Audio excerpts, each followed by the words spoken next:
Pradeep Chauhan sir, एक तो जो बात अभी अनिल सर ने कही कि पॉलिटिकल से ज्यादा इमोशनल अटैचमेंट रहता है, देखा गया है अपने नेताओं के साथ जनता का लगभग हर क्षेत्र में ऐसा रहा है।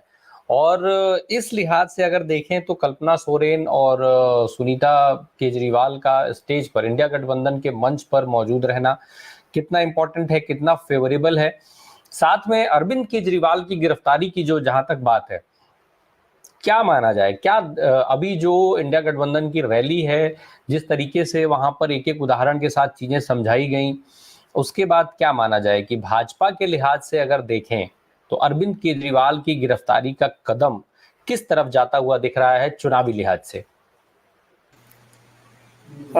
देखिए, आरपी जो कल रैली हुई है ना, उसके मायने सिर्फ इतने नहीं है कि वो अरविंद केजरीवाल के सपोर्ट में रैली हुई थी और उसमें विपक्ष इंडिया गठबंधन इकट्ठा था। दरअसल उसके मायने बहुत बड़े बड़े निकले हैं, उसके मैसेजिंग बहुत बड़ी बड़ी हुई है।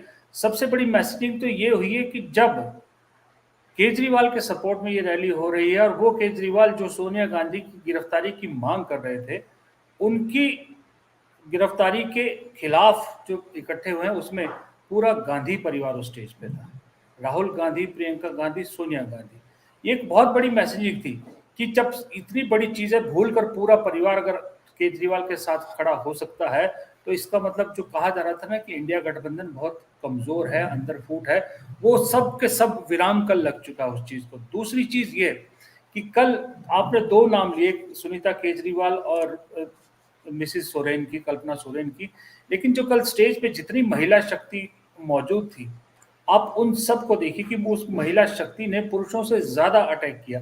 वो चाहे आप प्रियंका गांधी हो, चाहे महबूबा मुफ्ती हो, चाहे सुनीता केजरीवाल हो, चाहे हेमंत सोरेन की पत्नी हो, और भी जो थी इसके अलावा मंच पर इतने सारे वक्ता थे, इतने सारे नेता थे, और जो एक कोऑर्डिनेशन सब में दिखा ना, और इस सब के सेंटर में जो धुरी, आप इसको मत भूलिएगा कि एक सोनिया गांधी की प्रेजेंस, और सोनिया गांधी की प्रेजेंस ने जो एक बिना बोले, जो कहते हैं ना बिना कुछ कहे बहुत कुछ कह देना, वो काम कल कर दिया है। इसलिए कल की आप रैली को देखिए कि जिस तरह से प्रोफेसर साहब ने भी कहा, अनिल भाई ने भी कहा कि झक मार के नेशनल मीडिया को आज जगह देनी पड़ी।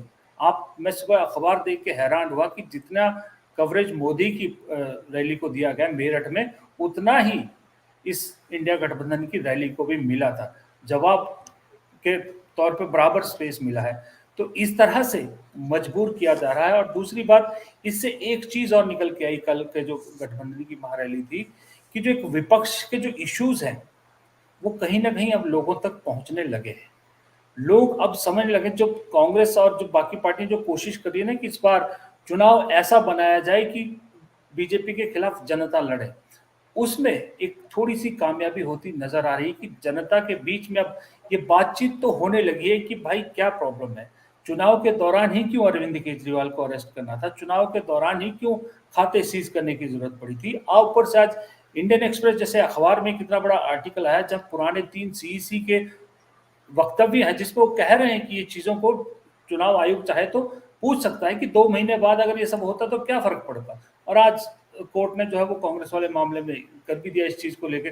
तो ये जब चीजें हो रही है ना, ऊपर से कल प्रधानमंत्री का ये कहना है कि जो इलेक्ट्रोल बॉन्ड को लेकर भी खुश हो रहे हैं वो पछताएंगे, तो एक वो इनडायरेक्ट किसी को थ्रेट थी या चेतावनी थी, वो अलग बात है। लेकिन इस तरह का मैसेज अगर आप दे रहे हो तो वो बड़ा फर्क पड़ता है। जी, आप कहते हो कि नारी शक्ति का बात करते हो कि नारी शक्ति का हम सम्मान करते हैं, मैं जान दे देता हूँ।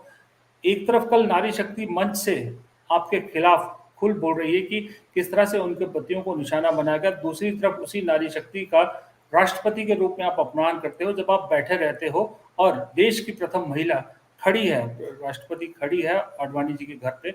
तो इस तरह की चीजें लोग अब समझ लें। 2019 और 2024 के चुनाव में बड़ा फर्क है सर। आज की डेट में जनता, जैसे हम जितना नहीं पढ़ पाते, जनता उससे ज्यादा पढ़ती है। हर तस्वीर की कहानी जनता पढ़ती है, हर बयान के पीछे की कहानी जनता पढ़ती है, और हर चीज पे डिस्कस होता है। ये अलग बात है कि आपको डर की वजह से लोग खुलेआम इस पे डिस्कस करते ना मिले लोग, लेकिन जब अकेले में घर बैठ के 4 दोस्त मिलते बात करते हैं तो ये सारी चीजें डिस्कस होती है। इसलिए ये तो आपने बिल्कुल सही कहा कि जो केजरीवाल की गिरफ्तारी है, और इसमें मैं कांग्रेस का जो अकाउंट सीज वाला भी जोड़ दूं, ये दोनों चीजें, एक तो वो कहते हैं ना कि जब वक्त बुरा होता है तो ऊँट पे बैठे आदमी को भी कुत्ता काट जाता है। एक तो इलेक्टोरल बॉन्ड का मामले में आपकी पहले फजीयत हुई है, ऊपर से आपने ये सब कदम उठा के और ज्यादा लोगों को सोचने पर मजबूर कर दिया कि कुछ तो कहानी है, कुछ तो विपक्ष जो कह रहा है उसमें सच्चाई है, इसलिए आपने अपने पैरों पे खुद कुल्हाड़ी मारी है।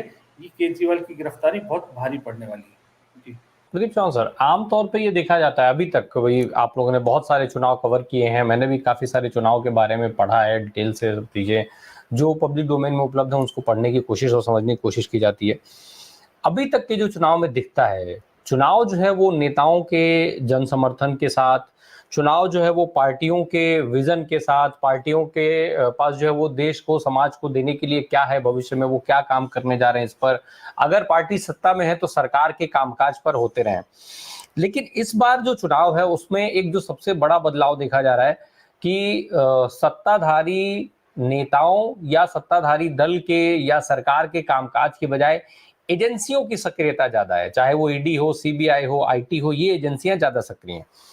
ये जो चुनाव है उसको कैसे देखा जाए, क्या माना जाए कि ये चुनाव विपक्ष बनाम एजेंसियां हैं, विपक्ष बनाम भाजपा है, विपक्ष बनाम केंद्र की सरकार है, विपक्ष के नेता बनाम सत्ता पक्ष के नेता है, या फिर विपक्ष बनाम एजेंसी के तौर पर ही इस चुनाव को देखा जाए, और इस पूरे चुनाव में जनता कहां खड़ी दिख रही है? आरपीजी तो प्योरली इसमें कोई दो राय नहीं कि ये चुनाव जनता बनाम एजेंसीज है, इसमें तो कोई दो राय नहीं। दूसरी बात रही मुद्दों की बात की, मुद्दों पे लड़े जाएंगे कुछ। आपको एक एग्जांपल देता हूं मैं अपनी स्टेट का ही, हिमाचल में। यहाँ आपको मालूम है एक बहुत जबरदस्त चेहरा उतारा है बीजेपी ने, कंगना रनौत का। उन्हें पहले दिन कह दिया था, उन्होंने कहा कि मैं अपने लिए थोड़ी वोट मांगूंगी, मैं अपने से थोड़ी जीतूंगी, मोदी के नाम पे जीतूंगी।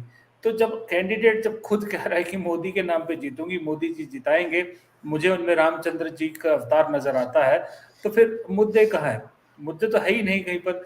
एजेंसीज का कल राहुल गांधी ने जो कहा था, जिस तरह से मैच फिक्सिंग वाला बात, वो दरअसल कहने को एक लाइन थी, लेकिन कल की जो रैली है उसमें से 3-4 लाइनें अगर आप निकालो तो वो दरअसल लोगों तक पहुंची है।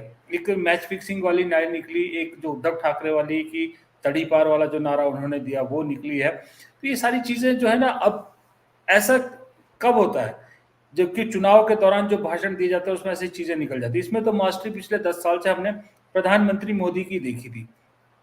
लेकिन आप सोचिए, कल चुनाव प्रचार के अभियान की शुरुआत कर रहे हैं प्रधानमंत्री, मेरठ से कर रहे हैं, राम के नाम लेके ही कर रहे हैं। वहां से कुछ भी ऐसा नहीं निकला, कुछ भी ऐसा नहीं निकला जिसपे गोदी मीडिया तो कम से कम खेल पाती।